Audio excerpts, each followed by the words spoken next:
did you get into Raging Bull? Tell us that story. They were looking at people to box with him. Jake had trained him, but now they were looking for people to box with him, so he wanted to work with, let's say, real boxers. So we had tryouts, and Jake watched, and they picked who they wanted, and I was one of the people they picked to spar with him. What was it like sparring with De Niro? How good was he?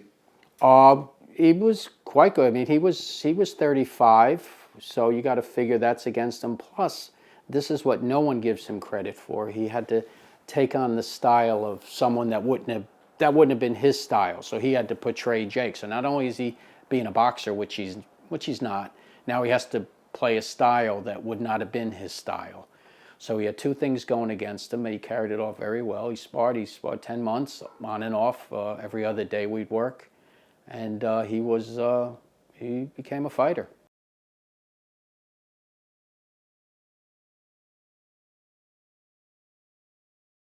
What happened is I was fighting Frankie Benitez. That was my first pretty big fight, and I was really training very hard for it.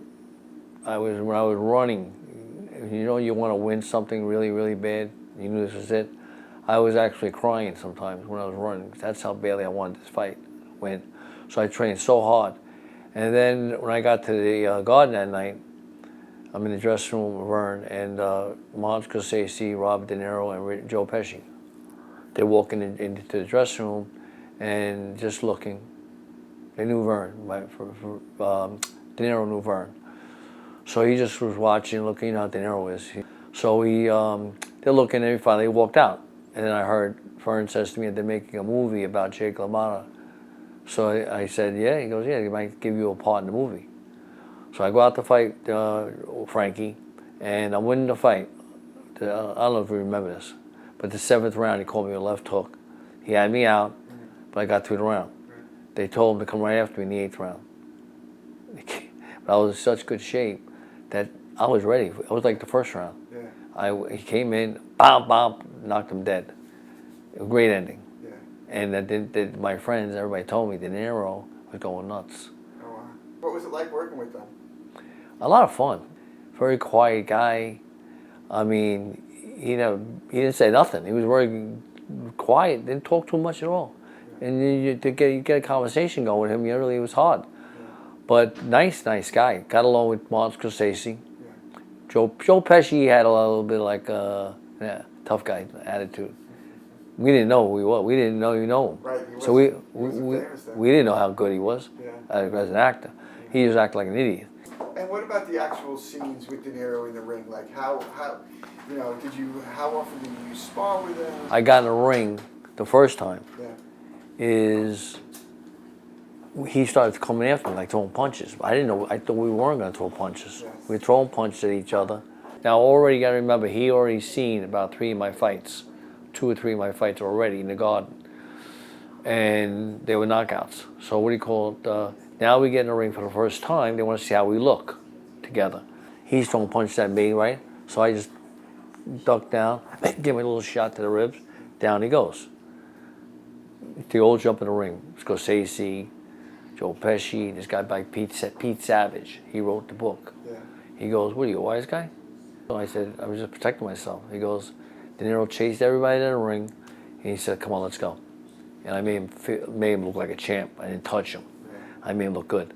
And then he told me later on in the dressing room, he says to me, it wasn't your fault.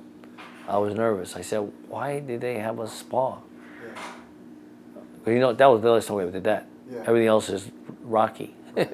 Blood coming down, like, the blood popping out of my face. Remember the mouthpiece? Yeah. That we did that without him. He wasn't even there. Right.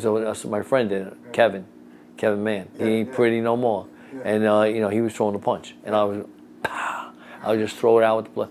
They liked me a lot because I was like, they wanted me to be, they couldn't believe the way I went down when I got hit. And my whole body just, the way I would, they said, you should be a stuntman. They wanted me to stay there. I could have stayed, but I'm not, I said, I'm not an actor. Yeah. And plus at that time, I'm 5th in the world. Right. I'm next to fight Sugar Ray.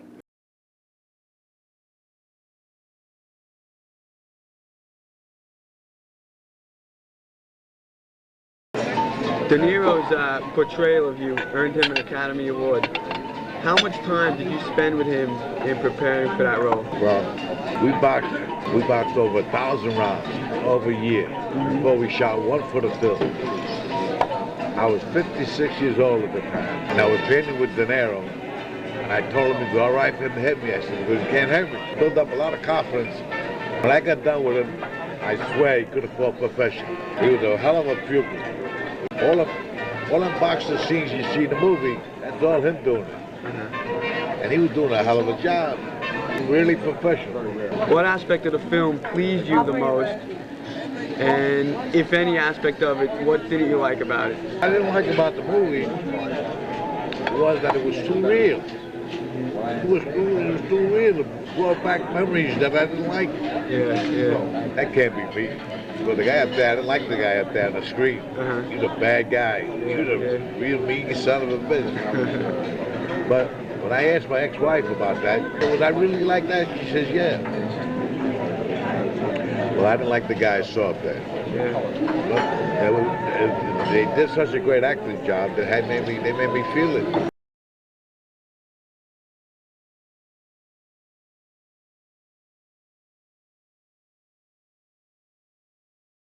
The movie Raging Bull, you know, in the ring with De Niro. What was that like? I had a great time. Robert De Niro, you know, he's a great, if not one of the greatest actors around. And he taught me a lot about acting and distance, because we were throwing punches. It looked like I was hitting him, but it wasn't. It was great. I had a great time, and I enjoyed it. I think he won an Oscar for that part. Yes, he did. Yes, he did. How did you think he looked as a boxer? If he was to turn pro after that fight, after the movie we did, he could have been a great 4-round fighter. Really? Yeah, without a doubt. So he was that good, huh? He was that good. Wow. We taught him a lot. Yeah. How much preparation did you and him do for that fight scene? We did a lot of preparation because we had to get our distance from one another, because we didn't want to make a mistake and actually hit him. You were doing a lot of training at the Gramercy Gym in New York. Is that where you rehearsed with him, or did you guys? Exactly, right at the Gramercy Gym on 14th Street. Did you know Jake LaMotta much at all, or on the set? We got to be good friends. Great. And I would see Jake at boxing matches when I became world champion, and he always remembered we worked together. We became good friends. And it was, listen, I had a great time shooting that movie, Raging Bull, because Jake was always there, and that gave me confidence to do what I had to do.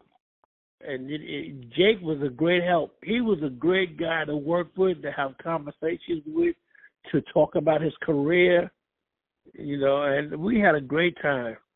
Did he ever come see you fight? Did De Niro ever come watch you fight? That's how he picked me to be Billy Fox. Got the guy's name. It was Dave Conti. Okay. I knocked him out in, I think, about the 3rd round or 4th round. And they came into the dressing room. They said, we want to use you in the Raging Bull, the film that we're doing. And I said, great. So De Niro was at the fight. He watched you. De Niro, Jake LaMotta, everybody was there. And they came to the dressing room right after the fight and wanted to use me in the movie. I thought De Niro did very well in the ring. He looked pretty natural. He had, pretty good hands, and he knew what he was doing. He threw the punches the right way. I don't think he could have went in the ring and fight a 4-rounder like what Jake said. But I thought he handled himself very well, and he kept his hands up. He threw the punches the right way. When there was a scene there when he's on the ropes and he's yelling, "Ray, you can't put me down, Ray. I didn't go down." And you see the punches, the one, bang, bang. It's my arm. They made my arm black, and nobody knows because you don't see my face. But he didn't trust him on doing that scene. So they made me, to say he felt I was going to make no mistakes. I actually hit him. Right.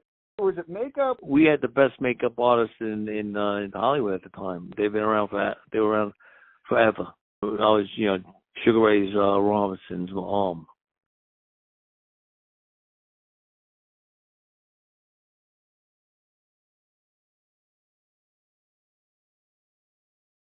He wanted no special treatment. In fact, he felt guilty that I was holding back a little, and he got a catcher's protection to put on me, so he felt less, he felt better to hit me because I was a little more protected. No, he fought. There was one day in particular that he crossed the line. This was, I guess he challenged himself, and he went at me, and he hurt me. And I actually hit him, and I felt his face in my glove. I know I hurt him. And he tested himself that day. That was the day, I guess, that was near the end, and that was the day he really became a fighter. No complaining, no nothing, and that was the day he crossed the line, and I guess he became a fighter. Did you study at all for your part? Did you study at all, Gennaro at all? Or? No, I was not gonna. No, that's what we were. I mean, we rehearsed for several months the scenes, but as far as like studying, or no, I mean, not gonna study. Yeah. And what was the actual filming like? I heard it can be, over and over and over. And what was the actual filming of the fight scenes? It was done in California. They did the fight scenes in California, and Jake was on site. It was, I mean, for whatever little we went through, De Niro went through it all. I mean, one thing De Niro did smart, yeah, it was over and over and over. I mean, he also had me as what's called his stand-in through the whole movie. So I was his stand-in plus Gennaro. Oh, you were his stand-in? Yes. So I got to see the whole movie. And what De Niro did smart, he lowered a heavy bag in the ring off camera. So when he entered, he would hit the heavy bag, and then he would walk into the shot. So he was coming from somewhere with that energy. And you're talking 8-hour days, 7-hour days for 10 straight weeks, and he did it. And then talk about the scene that was cut out, the weigh-in scene. I was the pretty boy, Tony Gennaro. That's why I played. I mean, I changed, obviously. But we had a scene where we weighed in for the fight, and he blows me a kiss. And they edited it. But really, if they should, I mean, he was really scary in that scene, to staring at me and then blowing the kiss. So I think it would have been a great scene for him. Not me, but him. And Sean Penn once described him as noble, De Niro. And I guess that's about as good as it can get. He's noble. He's a good person. Scorsese, I mean, quick, smart. I mean, first when I saw Scorsese, I said, "Oh, that's the guy that was bothering Travis in the back of the cab," because he was in the movie Taxi Driver. And very sharp, very smart, very, what do you want to say? He's probably the greatest director of American film.